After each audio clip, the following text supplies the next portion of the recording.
So, let me start out with homes. And that is that nature demands the change in order that we may advance. When the change comes, we should welcome it with a smile on our lips and a song in the heart. So I want to talk about one of the most difficult things for human nature, change. And I guess I'm going to start with the organization itself. I don't know if Reverend Pat kind of caught you up with what's really going on, but this organization, previously known as Religious Science, was one group. And at some point in the 50s, something happened, a split happened. I wasn't around, quite frankly, I don't care what it was, but you ended up with two groups, one which was United Religious Science, the other International Religious Science. And I want to say, through the years, there have been those that have endeavored to bring it back together again. And I am happy to say that I was a witness to us voting on coming back as one organization.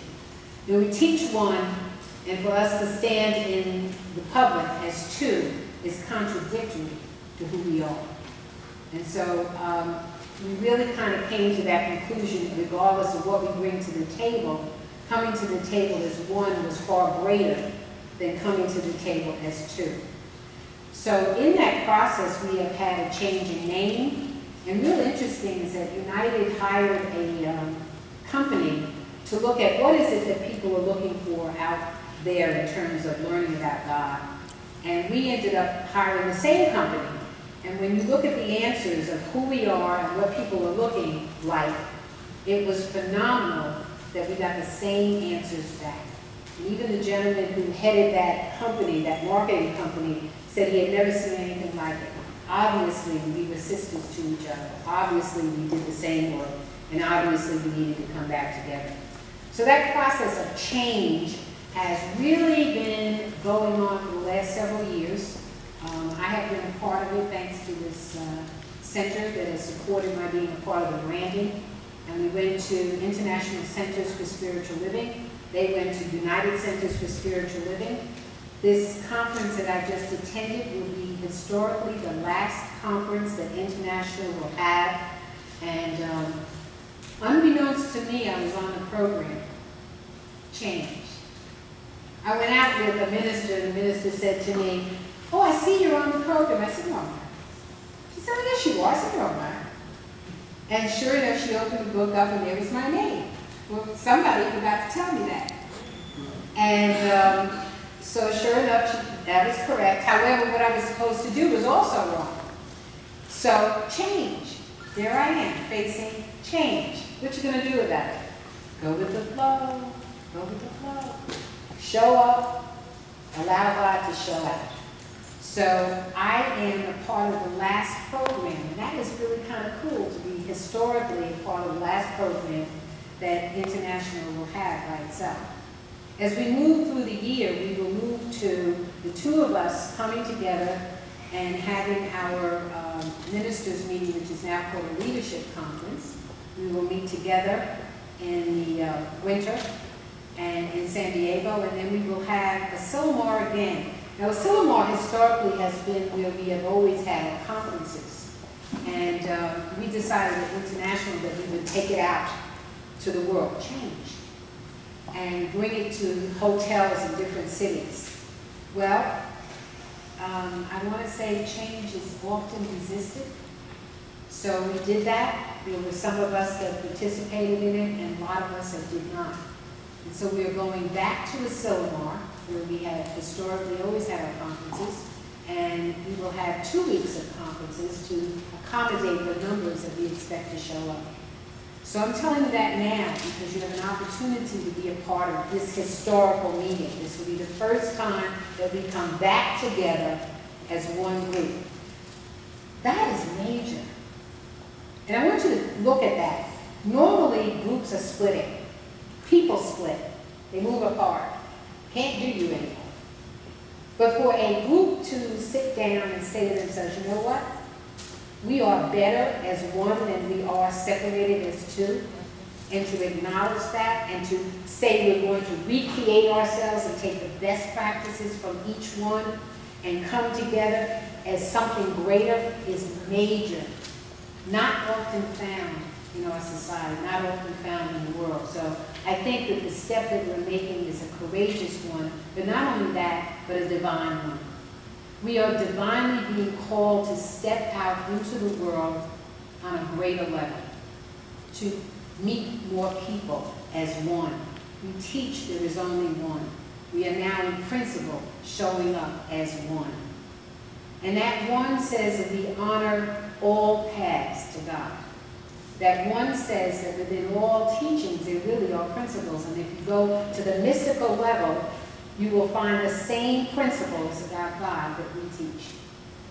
So I'm excited about the change. It's kind of scary because there are certain things that we do we're familiar with. And it's scary for somebody to say, you can't do that anymore, you're going to do something else. But I want us to look at that in our own lives. What is going on in our own individual lives that is calling us to something greater that requires you to change? What is going on that is saying to you, there's something else you can do, and you can do it in a different way? And part of you is going, I've been doing it this way all my life. I want you to think about that. Can you hear yourself? I've always done it that way. All my life, I've always done it that way. That's kind of a key for you to look at and say to yourself, is there another way to do this? Is there another way to approach whatever it is that you're doing? And is what you're doing working? Well, for many of us, we can stop and say, yes, it's working. That makes it even more challenging. Because now you're saying to me, let go of something that's working and try something else that there's no guarantee will work. But what I know about God is that it is always calling us to something greater. What I know about God is that when it starts feeling like I got this down, I could do this with my eyes closed. How many of y'all got stuff you do? I could do it with my eyes closed. Guess what? Your eyes are closed. They're closed to God and the divine calling you to something else. That's the truth. When stuff gets too easy and too comfortable, you need to really look at what you're doing. And you need to be able to say to yourself, is there something greater that I could do? Is there something that I should be doing in a new and different way? And am I resistant? I want to look at all the technology around us. You know, my daughter, probably about 2 years ago, kept saying to me, Mom, you need to get rid of that cell phone. You need to get us a better cell phone. And I was resistant. I didn't want another cell phone. My cell phone was fine. Even though if I went out of the city, it didn't work. It only worked in Charlotte. It just was really wonderful. Okay, so if you needed me and I was away, tough. Couldn't get me. If I needed to get to somebody too bad, I had to carry cards and go to telephone and put coins in. Absolutely obsolete. So at some point she got through to me and I got a BlackBerry. And I was very happy with my BlackBerry. As a matter of fact, I'm texting back and forth and I'm on the internet and doing all those good things. Very happy. Now I hear the same little voice say to me, Ma, you need to get rid of that one. Well, when I got to Chicago, I texted her back and said, guess what? I am moving all over Chicago with my GPS on my BlackBerry. Leave me alone. I mean, it was pretty awesome. I'm in a strange city with my car. I want to go to places, and I just put this GPS on, and it tells me, make a left at the next corner, make a right. Go this way, go that way. The other piece is the texting. I mean, I'm not into texting, really. At least I wasn't. I am now. Why? Because that's how people are communicating. I can't hold that back. For me, the best way to communicate is face-to-face. But if I can't have you face-to-face, you don't want to pick up the phone, and you're going to text, am I going to not do that because I'm not comfortable with it? No, I'm going to text. And I'm going to listen to what you have to say, and I'm going to text you back, And we're going to have some kind of communication because the bottom line is to communicate. And it requires me to be willing to change. It requires me, I know what I did earlier this week was somebody sent me a message. I sent a Facebook message back. It got posted for everybody. My daughter texts me and says, "Mom, don't text that kind of information out." I said, "I didn't think I did." "Yes, you did." So I'm still in the learning process. But I am willing to learn it. I am willing to get out on Facebook and Twitter. I'm not real happy with being tweeted.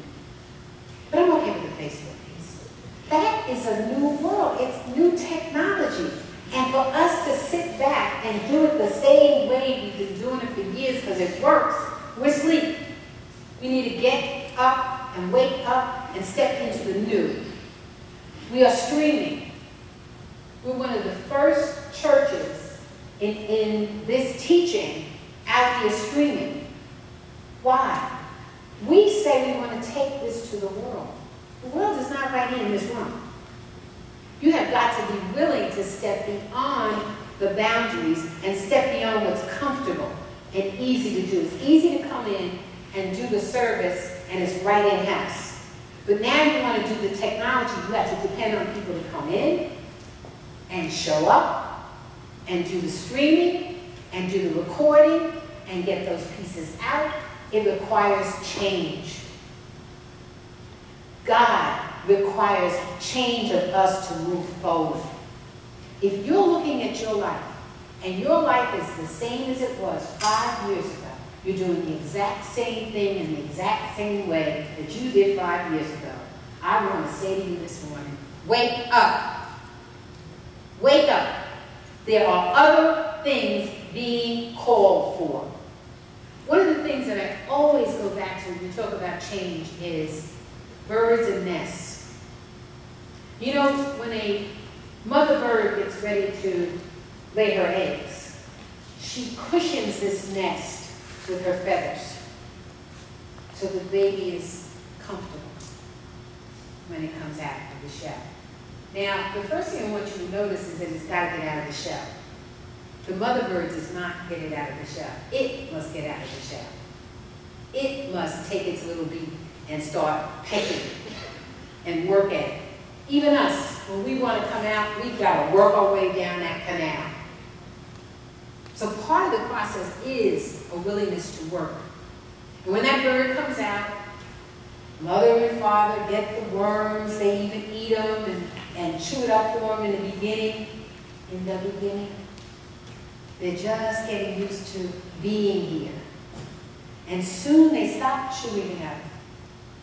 And soon they stop with the comfortableness, and they start bringing the sticks in. Hey, what's that? Hey, let me get up. Hey, what's that? Move. Start making it uncomfortable. I want you to think about something that's uncomfortable in your life right now.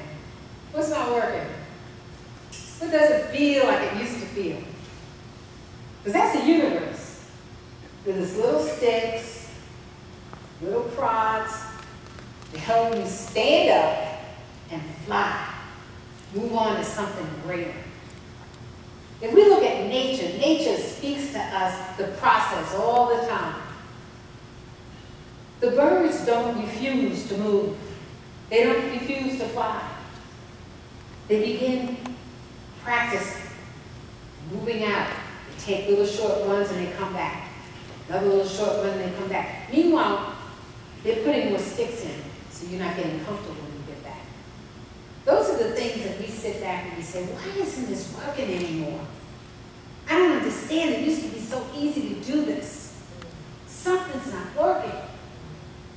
You're right. It's you. You're being called to go in mind and in consciousness, to allow something greater to emerge through you. And know it may not be comfortable. And know you may not know each and every step that is necessary to take. But it is required.